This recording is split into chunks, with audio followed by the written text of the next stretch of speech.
previous class we have discussed about the various parts of male reproductive system and its functions, isn't it? What are the parts of male reproductive system? Male reproductive system consists of a pair of testes and accessory glands, accessory ducts and external genitalia, isn't it? What are the functions of this part? Male testes, isn't it? What is the function of the testes? Testis is involving in the production of sperm, isn't it? And the sperm have to carry outside, isn't it? Accessory ducts are the parts which is involved in the transportation of sperm from the site of production to the site of release, isn't it? And then accessory glands. What are the functions of the accessory glands? Which involved in the production of male hormones and androgens, isn't it? These hormones are essential for maintaining the secondary sexual characters in male. What is meant by secondary sexual characters in male? What secondary sexual characters meaning? These are the identifying distinguishing features of the male. When the male attain puberty, the male have certain features like that of the development of birth hair and presence of hair on the chest region, in that other areas of the body, facial hairs. These are certain features that can be seen in the case of adult male individual. These features are known as what? Secondary sexual characters, and these secondary sexual characters are can be attained and maintained with the help of the hormone from the male reproductive tract, isn't it? So I have told these things I have told in the previous class.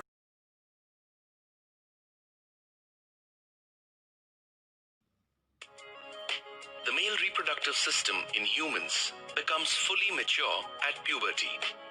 The main components of the system are a pair of testes, a duct system for carrying sperms, accessory glands, and an external copulatory organ called the penis.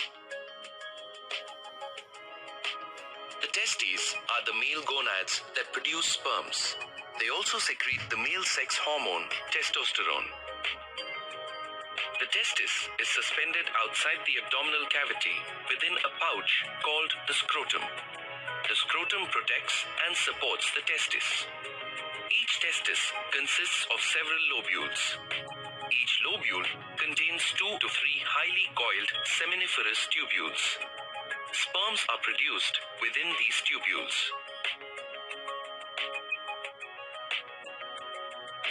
After production, the sperms enter a system of fine convoluted tubes called epididymis. Sperms are stored here till they mature and become motile. The sperms move upwards through the vas deferens. The vas deferens is joined by a duct from the seminal vesicle to form the ejaculatory duct. The ejaculatory ducts enter the prostate gland and join the urethra. Externally, the urethra is protected by the penis, the male copulatory organ.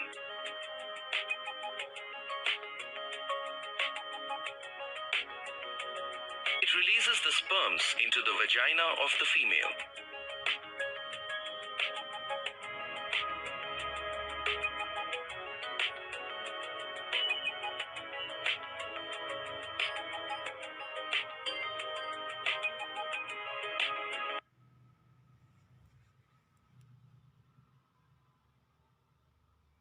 Today we are going to discuss about the features of female reproductive system. What are the distinguishing features of females? They have soft voice, they have specific body contour, and they have the capacity to produce young ones. That means they can give birth to young ones and they can nourish young ones, isn't it? These features can be developed and maintained by the control and coordination of your endocrine system as well as your reproductive system. And what are the features of the reproductive system, female reproductive system? What are the parts of female reproductive system? Female reproductive system consists of a pair of ovaries and a pair of oviduct, a single uterus and a vagina. Now we are going to discuss about the female reproductive system. As you see here, this is the picture of female reproductive system. As I told you earlier, female reproductive system consists of a pair of oviduct. Here you can see the oviduct. This is oviduct. Okay, you can see a pair of oviduct, a pair of ovaries, uterus, and then vagina. These are the main parts of female reproductive system. And we have to discuss about the first part of the female reproductive system, that is ovary. Ovary, as you see here, ovaries are oval shaped glandular structures that can be seen in the lower abdomen. That means we can see each ovary on either side of the lower abdomen. And these ovaries are held in position with the help of ligaments. You can see ligaments here. This is the ligaments. Do you see this, children? This is the ligaments, and this ligament is found attached to uterus. This ligament can be found attached to uterus. One end of the ligament, that means one end of the ligament is in contact with the uterus, and the other end is in contact with the pelvic wall. Thereby it helps to heal the ovary in the correct position. And here what is the function of the ovary? It will help in the production of ova as well as certain hormones like estrogen and progesterone. Okay, this is necessary for maintaining the menstrual cycle as well as it is necessary for maintaining the proper growth of the embryo. And each ovary has the length of 2 to 4 centimeter. This is the approximate value. It may have the length of 2 to 4 centimeter and the width of 2 centimeter. When we will take the cross section of each ovary, this is the cross section of the ovary. You can see ovary is lined with a single layer of epithelial cell. That is, it is protected inside a single layer of epithelial cells. We can just inside the epithelial cells we can see specialized cells. Okay, these specialized cells are known as ovarian stroma. Ovarian stroma are the cells that contain large number of blood vessels, nerves in it. Okay, and the region which can be seen inside the epithelium can be divided into two parts. The outer region, the peripheral region of this ovary can be called as cortex, and the inner region can be called as medulla. This is the medullary region. Usually cortical region contain developing follicles, that is primary follicles will be there in the cortical region, and this primary follicle will undergo maturation process. As a result of that, Graafian follicle will form. What is the peculiarity of the Graafian follicle? Graafian follicle will rupture and release its content to outside. What is the content of the Graafian follicle? Inside the Graafian follicle we can see matured ova, and this matured ova can be released from the ovary during the time of ovulation. Ovulation സമയത്ത് എന്താ പറ്റുക? Graafian follicle rupture ചെയ്തിട്ട് ova പുറത്തേക്ക് release ചെയ്യാണ് ചെയ്യുന്നത്. Okay, ovary നിന്ന് പുറത്തേക്ക് release ചെയ്യാണ്. And the second, what is the function of the second part of ovary? What is the function of the second part of uterus? Which is the second part of uterus? This one, which is that oviduct. Okay, what is the peculiarity of oviduct? Oviduct is a 10 to 12 centimeter long muscular tube that extends from the periphery of the ovary to uterus. Okay, the part of oviduct which can be seen the part of oviduct which can be seen near to the ovary is a funnel shaped region. We can call this funnel shaped region as infundibulum. This infundibulum region has certain finger-like projections at each one end. These finger-like projections which can be seen on the end of the infundibulum is known as fimbriae. This is the fimbriae. Okay, fimbriae is used to collect the ova, and this area, that is infundibulum, will lead to another wide area of the wide area of the oviduct. We can call this wide area as ampulla. This is the ampullary region, and this ampullary region again it will open to a narrower region. This is the isthmus. We can call this region as isthmus. We will write it as isthmus, but when we will pronounce, we have to say it as isthmus. This is the region, isthmus region, and isthmus region will open to another area, will open to another muscular organ. This muscular organ is known as uterus, and this organ is lined with the 3 layers. What is the function of the perimetrium? Perimetrium will produce a fluid. Perimetrium will produce a watery fluid which will help to reduce the friction of the uterus. and the middle layer is known as myometrium. It is made with the muscle, smooth muscle that will provide strong contraction movement during the time of childbirth. That is, in short, this myometrium will help the uterus for its contraction. It is made with the myometrium is made with the smooth muscle. It will facilitate contraction during the time of childbirth. And the innermost layer is known as what? Endometrium. Endometrium contains large number of blood vessels in it, which will provide nourishment for the growing embryo, and thereby it facilitates the gestation process. Uterus will open to outside. Uterus have there are three. We can divide the uterus into three main regions. This is the first part. We can call this part as fundus region, and this is the second region. We can call this wider region as pyloric region or pyloric. We can call this region as body of the uterus. This is the body region of the uterus, and this is the cervix region of the uterus, cervical region of the uterus. That means uterus will open to vagina through a narrow region. We can call this narrow region as cervix, and it can communicate. The innermost layer of the uterus can communicate with the vagina through a narrow opening, through a narrow canal. We can call this canal as cervical canal. Cervical canal will open to vagina. Vagina is the outermost region of the female reproductive system, and this region, actually it is a 7 to 9 centimeter long muscular tube which extends from the uterus and it will open to outside. And this region have a peculiarity that it receives the male's penis during the time of sexual intercourse. Not only that, the release of sperm will take place in this region also. There are specialized glands inside this tube. We can call these glands as Bartholin's glands. Okay, Bartholin's glands. These glands will produce a thick alkaline fluid. Here, a thick alkaline fluid will be there, that is produced by the Bartholin's gland. This fluid will help to lubricate penis during the time of sexual intercourse. And along with that, it is alkaline in nature. I told you, these secretions of the Bartholin gland is alkaline nature. It will help to counteract the urinary acidity. That is, urine pass so normally this area will become acidic. The effect of acidity can be reduced by the secretions of the Bartholin's gland. Okay, and as I told you, these are the main parts of your female reproductive system. Okay. Now let's discuss about the parts of external genitalia.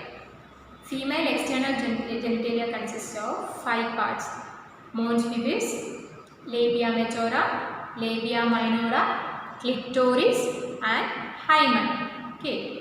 Here mons pubis is a fatty cushion of tissue that is surrounded by hair as well as skin. Okay. And labia majora is a tiny fold of tissue that is extending down from mons pubis and end till vaginal opening. It can be seen till the vaginal opening. Okay, labia majora. And labia minora is another fold of tissue that can be seen inside the labia majora. Understood? And one more finger-like projections we can see inside the labia minora. And this finger-like projection that can be seen at the upper junction of the 2 labia minoras are known as clitoris. Understood? And here, another region, the vagina. I told you, vagina is the external opening of the female reproductive system. This vagina is usually covered with a tiny membrane, and we can call this tiny membrane as this hymen. H-Y-M-E-N, hymen. Okay. And hymen will break during the first intercourse. Okay, and it may break during the time of heavy exercise, horseback riding, cycling, and during the time of insertion of vaginal tampon. In such situation, it may break.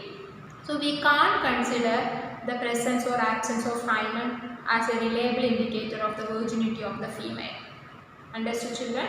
So, hymen is not a reliable indicator for determining the virginity of the female. Do you agree with the statement? So if such kind of question is there, you have to answer. നമ്മൾ പറയേണ്ടത് എന്താണെന്ന് വെച്ചാൽ ഒരിക്കലും ഹൈമൻ്റെ ആബ്സെൻസോ പ്രസൻസോ വെച്ചിട്ട് നമുക്ക് ഒരിക്കലും virginity, ഫീമെയിൽസിൻ്റെ virginity പറയാനായിട്ട് പറ്റില്ല. ഇത് എക്സസൈസ് ചെയ്യുന്ന സമയം, ഹെവി എക്സസൈസ് ചെയ്യുന്ന സമയം, സൈക്ലിങ്ങിൻ്റെ സമയം, അതുപോലെയുള്ള സഡനായിട്ടുള്ള ഫോളിൻ്റെ സമയം, ചോൾട്ട്, അതിൻ്റെയൊക്കെ സമയങ്ങളിൽ പൊട്ടിപ്പോകാനുള്ള സാധ്യതയുണ്ട്, അല്ലെങ്കിൽ പൊട്ടിപ്പോകാനുള്ള സാധ്യതയുണ്ട്. അപ്പോൾ ഇത് ഒരിക്കലും നമുക്ക് അതിൻ്റെ ആബ്സെൻസ് കൊണ്ട് വേർജിൻ അല്ല എന്നൊരിക്കലും പറയാനായിട്ട് പറ്റില്ല. Understood? Okay. Certain regions of female reproductive system will perform the glandular function. For example, that ovary of the female reproductive system, as well as the placenta of the female reproductive system. Placenta is not a part of the female reproductive system. It will form during the time of gestation period. Okay, as these parts will perform the glandular function. In addition to this, some other region, that means which is located away from the female reproductive system, can also function, can also perform the glandular function. അതായത് ഞാനിപ്പോൾ പറഞ്ഞത് എന്താണെന്ന് വെച്ചാൽ, നമ്മുടെ female reproductive സിസ്റ്റവുമായി ബന്ധപ്പെട്ട female reproductive സിസ്റ്റവുമായി ബന്ധപ്പെട്ട ചില ഭാഗങ്ങൾ ഗ്ലാൻഡുലാർ ഫങ്ഷൻ ചെയ്യുന്നുണ്ട്. അതിന് ആ ഭാഗങ്ങളാണ് ഓവറി, അതുപോലെ പ്ലാസെൻ്റ പോലെയുള്ള ഭാഗങ്ങൾ. അപ്പോൾ ഈ ഭാഗങ്ങൾ ചെയ്യുന്നതിനോടൊപ്പം തന്നെ അതിൽ നിന്ന് വളരെ അകലെയുള്ളൊരു റീജിയനാണ് ഇതെന്ന് പറയുന്നത് മാമറി ഗ്ലാൻഡ്. ഓക്കെ, ഇപ്പോൾ നമ്മൾ ഫീമെയിൽ റീപ്രൊഡക്റ്റീവ് സിസ്റ്റം എടുത്തു കഴിഞ്ഞ് കഴിഞ്ഞാൽ it is located near to the lower abdomen. So ആ ലോവർ അബ്ഡോമിനിൽ നിന്ന് വളരെ ദൂരെയായിട്ട് തൊറാസിക് റീജിയനിൽ ലൊക്കേറ്റ് ചെയ്യുന്ന മാമറി ഗ്ലാൻഡ് എന്ന് പറയുന്നത് ഇതും സെക്രീറ്ററി ഫംഗ്ഷനുള്ള ഒരു ഓർഗൻ തന്നെയാണ്. ഇതും എന്തിൻ്റെ ഭാഗം തന്നെയാണ്? റീപ്രൊഡക്റ്റീവ് സിസ്റ്റത്തിൻ്റെ ഭാഗമായിട്ടുള്ളൊരു ഓർഗനാണ്. Now we are going to discuss about the mammary gland of female reproductive system. Mammary glands are the accessory organs of the female reproductive system. Here you can see the image of the mammary gland. These are the accessory organs of the female reproductive system. When we will take the cross section of the mammary gland, each mammary gland contain, that is glandular part of each mammary gland contain around 50 to 20 mammary lobes. Here you can see mammary lobes. These are the mammary lobes. Each mammary lobe contain a cluster of cell in it. You can see the cluster of cells. We can call this cluster of cells as alveoli. And alveoli, what is the function of the alveoli? It will help in the production of milk. And the milk which is produced by the alveoli will be stored inside the lumen of this alveoli. And alveoli will open to outside through a narrow tubule. We can call this tubule as mammary tubule. That is, inside alveoli will open to mammary tubule, so that normally the milk which is stored in the lumen of the alveoli can be released outside to released out through mammary tubules. And these mammary tubules of various area join together to form a mammary duct. Here you can see mammary duct. These mammary ducts are formed by the combination of various mammary tubules from different alveoli. Different ആയിട്ടുള്ള ആൽവിയോളയിൽ നിന്ന് വരുന്നിട്ടുള്ള ducts എല്ലാം കൂടി join ചെയ്തിട്ട് വരുന്നതാണ് ഇത് mammary duct. Okay, and this mammary duct of different areas This mammary duct of different areas are joined together to form a wide ampulla.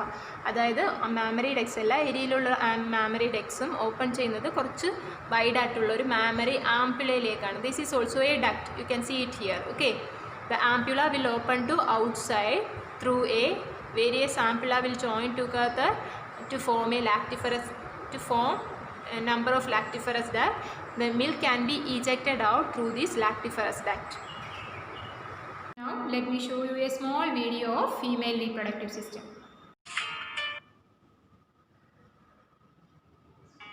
The female reproductive system is designed to maintain the continuity of life.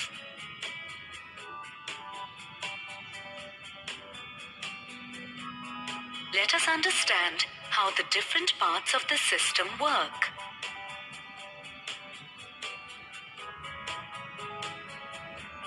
The female reproductive system consists of a pair of ovaries and fallopian tubes.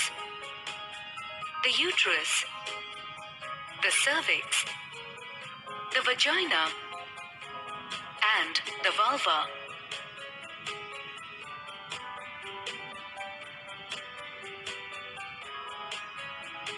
The ovaries are the female gonads. Each ovary contains millions of primary follicles, which remain inactive until the onset of puberty. After puberty, every month, one primary follicle in one of the ovaries matures to form an egg.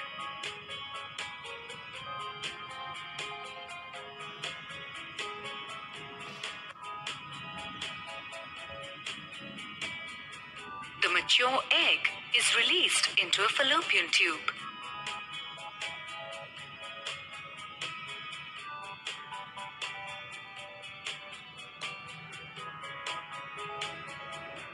Fertilization of the egg occurs when the egg is in the fallopian tube.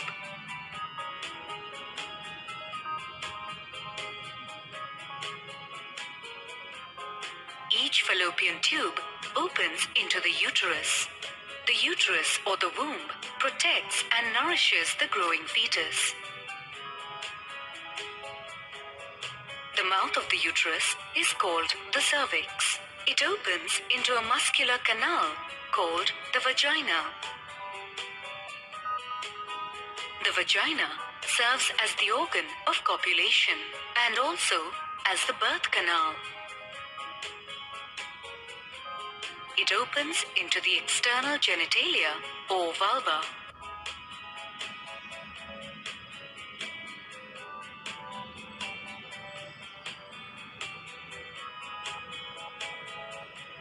The vulva consists of the mons pubis, labia majora, labia minora, the hymen, and the clitoris.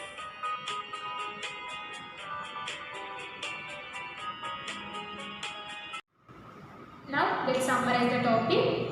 Female reproductive system consists of a pair of ovaries, pair of oviduct, uterus, vagina. Here, ovaries are the primary sex organs of the female. It involved in the production of ova.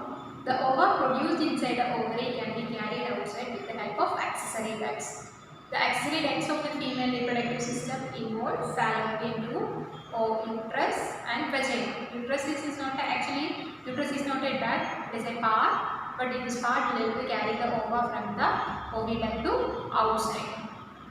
And axillary glands, which can be seen associated with the reproductive system, female reproductive system, is mammary glands as well as ovary. Here, mammary glands will help to produce milk that is necessary for the nourishment of the young one, isn't it? And the last part, external genitalia part of the female reproductive system consists of 5 parts: mons pubis, labia majora, labia minora, clitoris, and hymen. Okay. The remaining topics we will discuss in the next class. Till then, bye.